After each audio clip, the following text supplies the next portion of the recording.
নমস্কার বন্ধুরা, আজ আমি আপনাদের সাথে শেয়ার করব কাঁচা পেঁপের লাড্ডু রেসিপি। কিভাবে কাঁচা পেঁপের লাড্ডু সুস্বাদু করতে হয় সেই রেসিপিটাই শেয়ার করব। তো প্রথম থেকে ভিডিওটা সব দেখুন।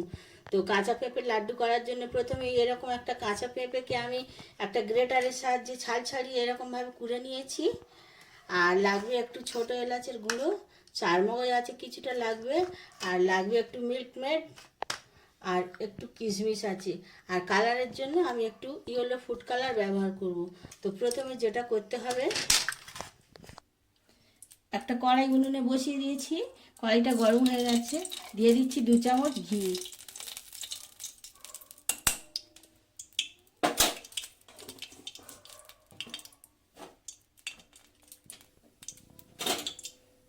ঘিটা একটু গরম হয়ে গেলে এতে দিয়ে দেবো আমি কিছুটা চারমগজ।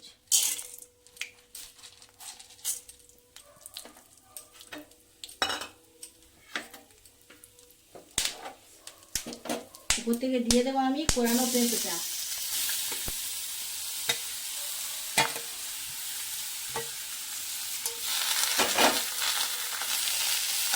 পেঁপেটা একটু নাড়াচাড়া করে নেব। কিছুক্ষণ নেড়ে নেড়ে পেঁপের যে কাঁচা রসটা সেটা মেরে নিয়েছি।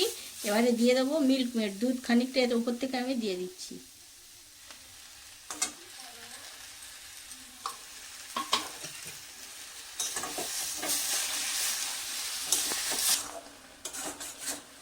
মিল্ক মেড এমনিতেই খুব মিষ্টি দুধ, তো এতে চিনি না দিলেও চলে।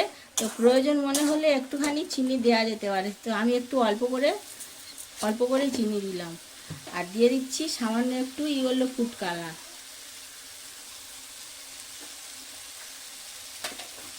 দিয়ে দিচ্ছি ছোট এলাচের গুঁড়ো।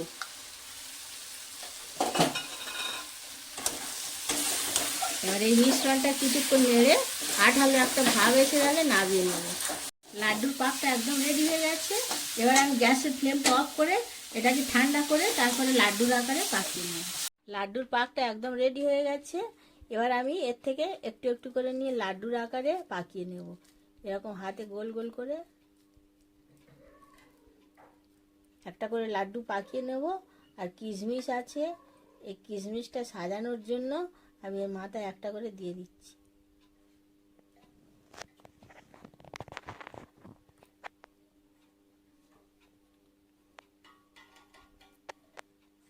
এরকমভাবে সমস্ত লাড্ডুগুলো আগে আমি পাকিয়ে নিই।